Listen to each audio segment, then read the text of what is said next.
One of the greatest themes I see in this short story is how we express and how we interpret our culture.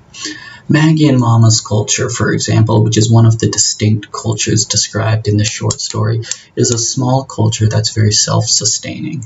It's very quiet and doesn't allow what we consider in the modern world to be very progressive, which makes sense that it's because it's very hard to be progressive when you have to hand make everything yourself.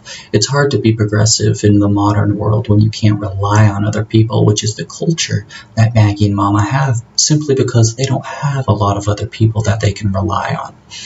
In contrast, and very, very different, is the other culture described in this short story, which is Dee's new culture. And this culture is very, very prideful. They like to express themselves, and they like to let people know that they aren't afraid to express themselves. And this can be seen just in the way Dee acts and dresses. She dresses in bold, bright colors, and she also is not afraid to give someone a large name where they have to ask about a few times in order to say properly. And because Dee was in Mama and Maggie's culture and then grew out of that, as the story would suggest, and went into her old culture, she views the other culture, the culture that Maggie and Mama are growing in and living in, which is Dee's heritage. She is observing it like it's more of a piece of art or a piece of history rather than a culture that someone is living in.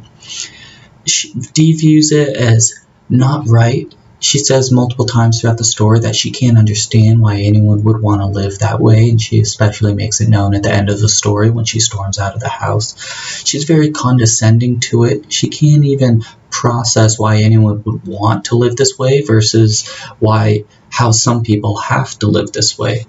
And I think the reason Dee observes this culture more as a history rather than a culture, because in her life it is a history. Dee said that her old culture held her back and she moved on to something different. And so in order to self-justify that, Dee has convinced herself that that culture is noticed or is meant to be something to be observed rather than embraced.